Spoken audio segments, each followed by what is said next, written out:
protecting people, they have to pay up.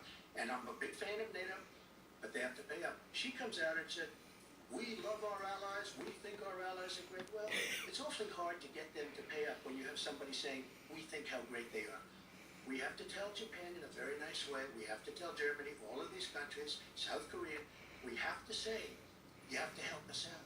We have, during his regime, during President Obama's regime, we've doubled our national debt. We're up to $20 trillion. So my plan, we're going to renegotiate trade deals. We're going to have a lot of free trade. We're going to have free trade, more free trade than we have right now. But we have horrible deals. Our jobs are being taken out by the deal that her husband signed, NAFTA, one of the worst deals ever.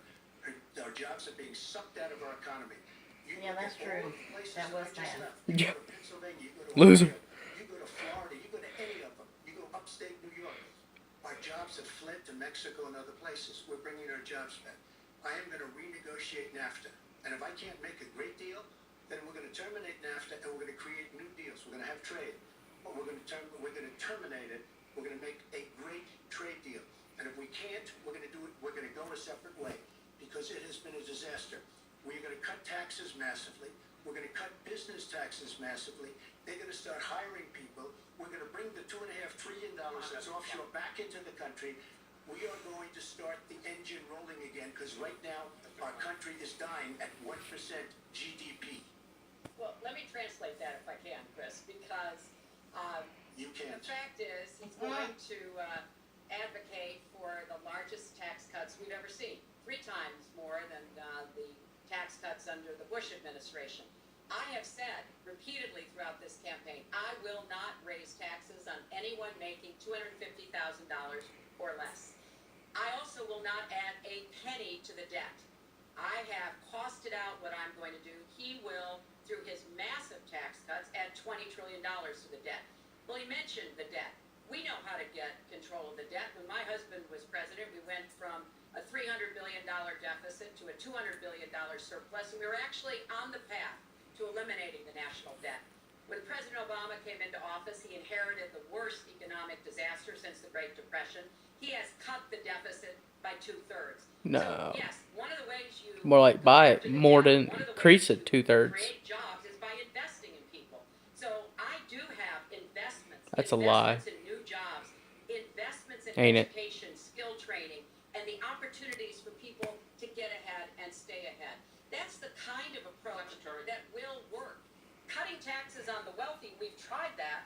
It has not worked the way that it has been. Secretary Clinton, I want to pursue your plan because in many ways it is similar to the Obama stimulus plan in 2009, which has led to the slowest GDP growth since 1949. Correct. Thank you, sir. You told me in July when we Get him, spoke, Trump. the problem is that President Obama didn't get to do enough in what he was trying to do with his stimulus. So is your plan basically even more of the Obama stimulus? Well, it's a combination, Chris. And let me say that when you inherit the level of economic catastrophe that President Obama inherited, it was a real touch-and-go situation. I was in the Senate before I became Secretary of State. I've never seen people as physically distraught as the Bush administration team was because of what was happening to the economy. I personally believe that the steps that President Obama took saved the economy. He doesn't get the credit he deserves for taking some very hard positions. But it was a terrible recession. So now we've dug ourselves out of it. We're standing, but we're not yet running. So what I am proposing is that we invest from the middle out and the ground up, not the top down. That is not going to work.